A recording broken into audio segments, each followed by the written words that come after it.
नमस्कार और word and spirit podcast के एक एपिसोड में आपका स्वागत है, जहां हम ईश्वर के वचनों पर आधारित और पवित्र आत्मा द्वारा सशक्त बातचीत करते हैं।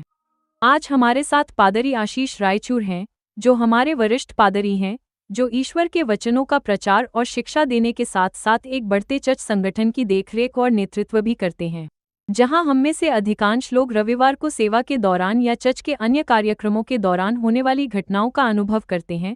वहीं चर्च में पर्दे के पीछे बहुत कुछ होता है, जिसके लिए बहुत सारी योजना, संरचना, सहायता और प्रक्रियाओं की आवश्यकता होती है।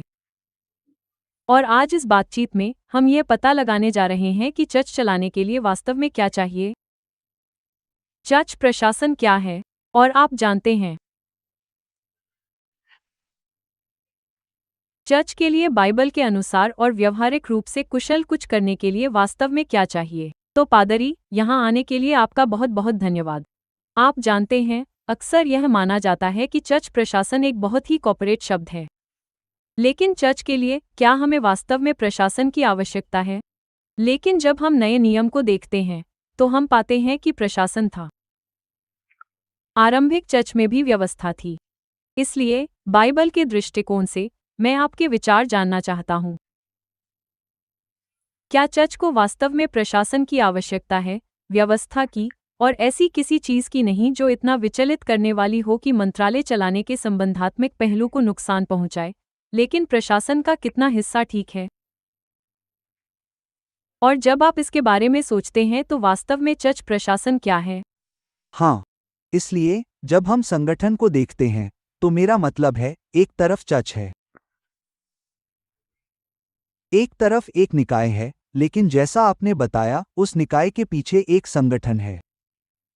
और आप जानते हैं, व्यवहारिक कारणों से इसके पीछे एक इकाई होनी चाहिए, एक कानूनी इकाई। और अगर कोई कानूनी इकाई है तो निश्चित रूप से उसे संगठित होना होगा। मेरा मतलब है, यह स्वतंत्र रूप से तैरता हुआ और कुछ भी नहीं कर सकता, और इसलिए यहीं पर संगठन की भूमिका आती है।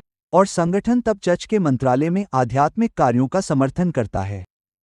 तो सबसे पहली बात तो यह है कि जब हम धर्मग्रंथों को देखते हैं तो हम पाते हैं कि पुराने और नए नियम दोनों में परमेश्वर स्वयं अपने कामों को व्यवस्थित तरीके से करता है। हम सृष्टि को देखते हैं, सब कुछ वास्तव में व्यवस्थित है। आप जानते हैं, सूरज हमेशा पूर्व में उगता है, और आप जानते हैं, यह वही बात है, यह वास्तव में व्यवस्थित है। और पुराने नियम और नए नियम में, जैसा कि आपने बताया, हम देखते हैं कि परमेश्वर अपने लोगों को सिखा रहा है, उन्हें निर्देश दे रहा है, या उन्हें संगठित होने के लिए मार्गदर्शन कर रहा है। मूसा ने यित्रो को सलाह दी कि वह इन लाखों लोगों की देखभाल करने में आपकी मदद करने के लिए नेताओं को नियुक्त करे।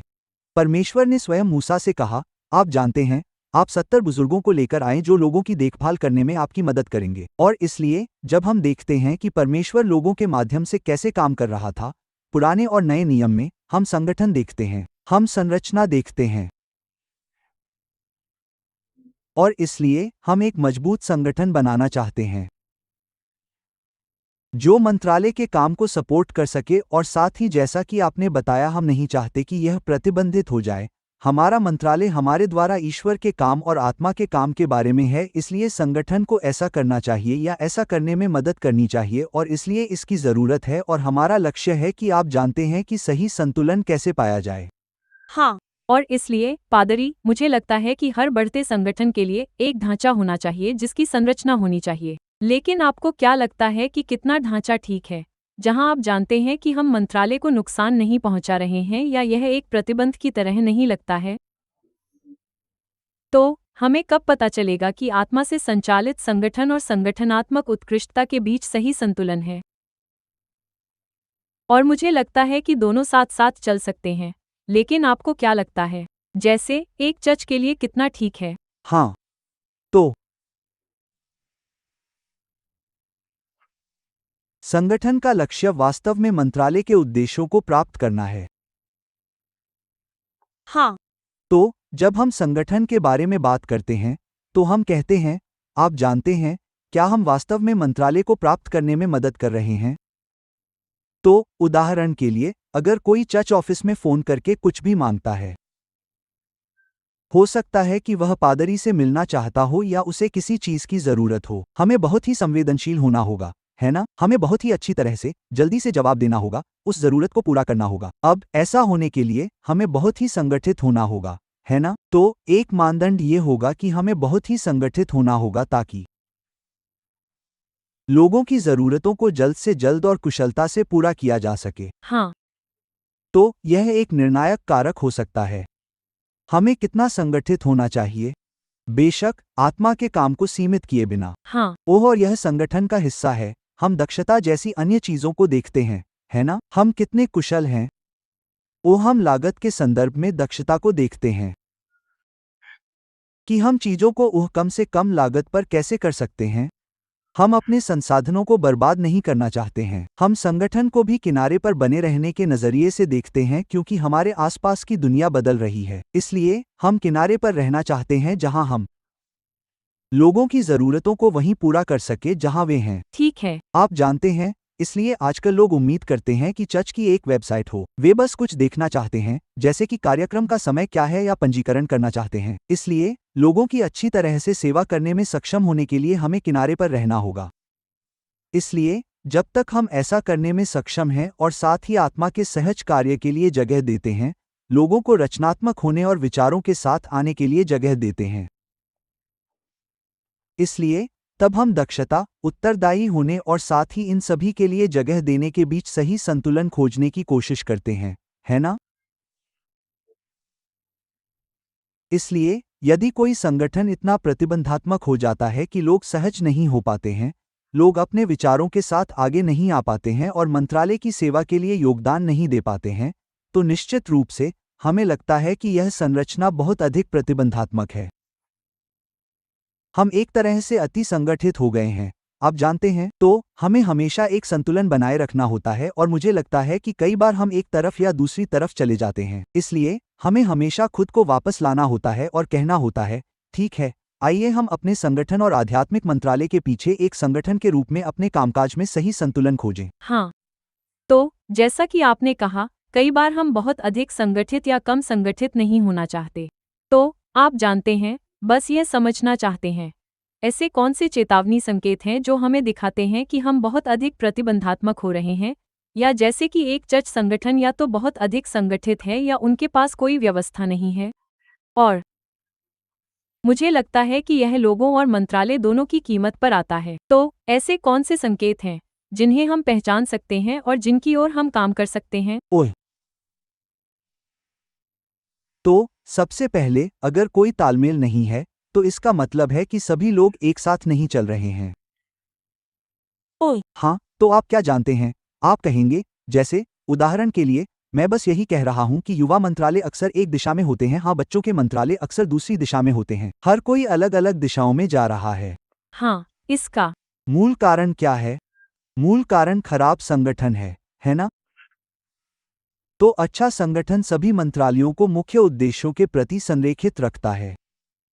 हाँ, सही है, यानी हम यहाँ लोगों की आध्यात्मिक सेवा करने के लिए हैं। हम लोगों को उनके विश्वास और भगवान के ज्ञान और भगवान के अनुभव को समझने में मदद करना चाहते हैं। इसलिए ऐसा संगठन होना जो हम सभी को संरेखित रखने में मदद करता है, मुझे लगता है कि यह अच्छा है। और फिर हम कहते हैं, ठीक है, यह अच्छा संगठन है, यह मजबूत है। और जैसे हमारा मतलब अन्य सभी मानदंडों से भी था कि आप जानते हैं कि संसाधनों का अच्छा उपयोग किया जा रहा है, कुछ भी बर्बाद नहीं हो रहा है और इसी तरह।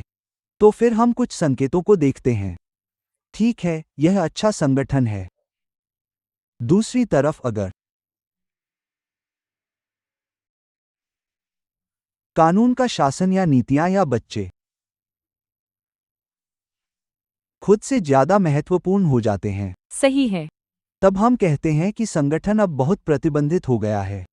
हाँ, ठीक है, तो यह एक ऐसा निर्णय है जिसे हमें समय समय पर लेना पड़ता है, आप जानते हैं। तो जब लोग विभिन्न आवश्यकताओं या विभिन्न समस्याओं या स्थितियों के साथ हमारे पास आते हैं, तो हाँ, हमारे पास दिशानिर्देश होते हैं, हमारे पास कुछ नीतियां या काम करने का तरीका होता है, यानी हम संगठित होते हैं। लेकिन हमें हमेशा दिशानिर्देशों या नीतियों से ज्यादा लोगों के साथ व्यवहार करना चाहिए। हाँ, दिशानिर्देश या नीति हमें एक निश्चित दिशा में सोचने में मदद करने के लिए होती है, लेकिन अंततः यह वह व्यक्ति होता है जिसकी हम सेवा कर रहे हैं। क्या होगा अगर उनकी जरूरत कुछ ऐसी हो जिस पर हमने पहले ध्यान नहीं दिया हो? हमें ऐसा कोई दिशानिर्देश नहीं मिलेगा जो कहता हो कि ऐसा करो या वैसा मत करो, आप जानते हैं। तो उस समय हमें उस व्यक्ति की सेवा करने के लिए भगवान पर निर्भर रहना पड़ता है, पवित्र आत्मा पर निर्भर रहना पड़ता है। तो अगर संगठन किसी व्यक्ति, मंत्री या किसी और को ऐसा करने की अनुमति नहीं देता है, तो हम कहते हैं कि यह थोड़ा बहुत प्रतिबंधात्मक है ना?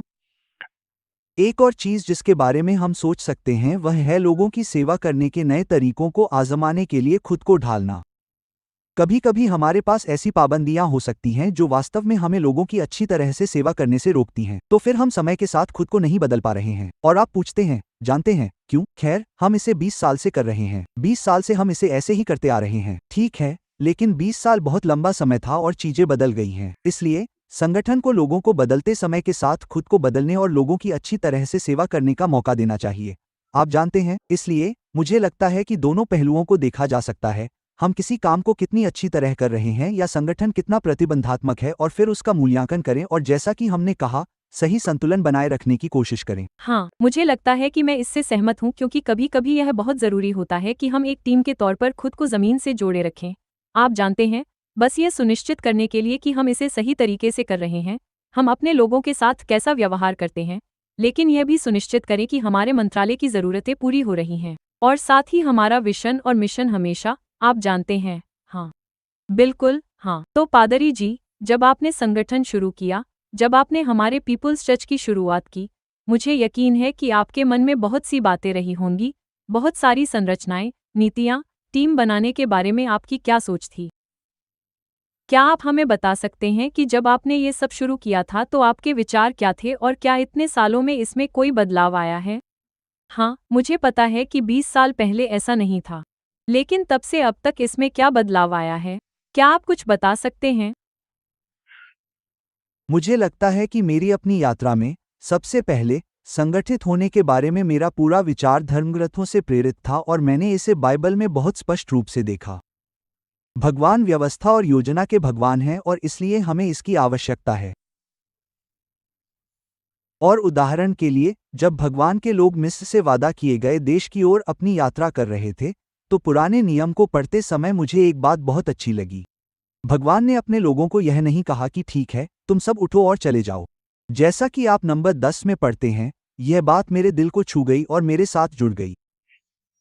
जिस तरह से तंबू बनाया गया था, तंबू के हर तरफ 4 कबीले थे, और जब उन्हें आगे बढ़ना होता था, तो वह कहते थे, यहूदा, तुम पहले जाओ, उसके बाद ये कबीला, फिर उसके बाद तुम।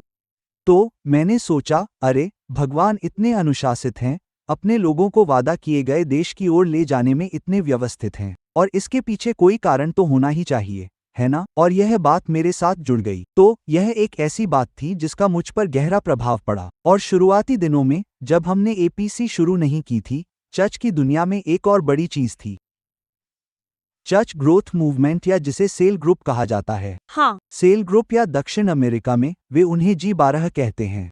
तो मैंने उसका अध्ययन किया, और फिर मैंने उससे ये जाना कि चर्च ग्रोथ मूवमेंट बहुत संगठित है। और खास तौर पर जब आप full gospel Yoido full gospel church को देखते हैं, तो मैं यूंगी चो के बारे में बात कर रहा हूं। सेल ग्रुप बहुत संगठित थे, और फिर भी उन्होंने बहुत अच्छा काम किया। तो इसका भी मुझ पर बहुत गहरा प्रभाव पड़ा। और तीसरी बात, जब हम अमेरिका में थे, तो हमने बड़े चर्चों का अध्ययन किया। अध्ययन का मतलब है उनका अवलोकन करना, यह देखना कि वे कितने संगठित हैं। ठीक है। तो जब हम वापस आए, तो हमने वह सारी सीख ली, और ये मॉडल, वे बहुत अच्छी तरह से संगठित थे, वे आत्मा से भरे हुए चर्च थे, वे शानदार मंत्रालय कर रहे थे। तो हमने कहा, देखो, चलो ये सारी सीख लेते हैं। और बेशक हमें उन्हें भारतीय संदर्भ में ढालना था, हमारे यहाँ के परिवेश के अनुसार, और फिर हमने उन चीज़ों को अपनाने की कोशिश की और उन्हें शुरू से ही सही जगह पर रखने की कोशिश की, ये कहते हुए, आइए संगठित रहें, संरचना रखें, आइए, आप जानते हैं, अच्छे संगठन के साथ मंत्रालय का समर्थन करें। उद्धरण चिन्ह। और मुझे लगता है कि एक कथन ने मुझे वास्तव में प्रभावित किया। यह उन चर्चों में से एक था जिसका हम अध्ययन कर रहे थे, और मैंने पादरी को लिखा था, आप जानते हैं, हम भारत वापस जा रहे हैं, हम एक चर्च शुरू करने जा रहे हैं, आदि। और उन्होंने 2 वाक्यों के साथ एक बहुत ही छोटा पत्र वापस भेजा। एक वाक्य में निश्चित रूप से कहा गया था, आप जानते हैं, शुभकामनाएं, जो भी हो। और अगला वाक्य ये था, इसमें कहा गया है, यदि आप पवित्र आत्मा के अभिषेक को अच्छे संगठन के साथ जोड़ते हैं, तो आप भगवान के लिए एक विस्फोटक शक्ति बन जाएंगे। हाँ। आप जानते हैं, वह वाक्य मेरे साथ चिपक गया। इसलिए उन्होंने केवल 2 वाक्यों के साथ एक पत्र भेजा, लेकिन दूसरा वाक्य बहुत प्रभावशाली था। सही। और वह मुझसे कह रहे थे, उन्होंने कहा, यदि आप आत्मा के अभिषेक को जोड़ते हैं और अच्छे संगठन के साथ, हाँ, आप एक विस्फोटक शक्ति होंगे। और मैंने इसे अपने दिल में बसा लिया और मुझे यह अब भी याद है। तो लक्ष्य यह है कि दोनों में संतुलन बनाया जाए। हाँ, आप जानते हैं, और संगठित होने की कोशिश करें। और बेशक, जैसा कि आपने कहा, वर्षों से हमने सीखा है, हमने खुद को बदला है। हम मंत्रालय का समर्थन करने के लिए एक संगठन के रूप में एबीसी को अपनाना जारी रखते हैं। हाँ। तो पादरी, आप एक युवा नेता या ऐसे व्यक्ति के साथ क्या साझा करेंगे जो मंत्रालय या चर्च शुरू करना चाहता है? और साथ ही, मुझे लगता है कि शहरी संदर्भ में प्रशासन बहुत व्यावहारिक है। हमारे पास इसके लिए संसाधन हैं, लेकिन देश भर में ऐसे कई चर्च हैं जिनके पास ये संसाधन नहीं हो सकते हैं। तो देश भर के युवा नेताओं को आप क्या सलाह दे सकते हैं? छोटे और बड़े चर्च मंत्रालय शुरू करते समय या चर्च संगठन स्थापित करते समय उन्हें किन बातों का ध्यान रखना चाहिए? सही। हाँ, मुझे लगता है कि सबसे अच्छा शब्द होगा उत्कृष्टता। हाँ, ठीक है। आइए हम हर काम में उत्कृष्ट बनने की कोशिश करें, हाँ, जो कि आध्यात्मिक मंत्रालय है। हम आत्मा के वचन और कार्य को जिस तरह से प्रचारित करते हैं और साथ ही खुद को कैसे संगठित करते हैं। और जब हम आपके कहे अनुसार सोचते हैं, तो शहरी केंद्रों और छोटे कस्बों, गांवों और अन्य समुदायों के बाहर जहां हमारे पास ये सुविधाएं नहीं हैं, लेकिन अंततः जब हम संगठन के बारे में बात करते हैं, तो यह मूल रूप से लोगों को सही जगह पर रखने से संबंधित है। सही है। यह लोगों को विकसित करना है ताकि वे आगे बढ़ सकें या वे पूरे मंत्रालय का हिस्सा बन सकें।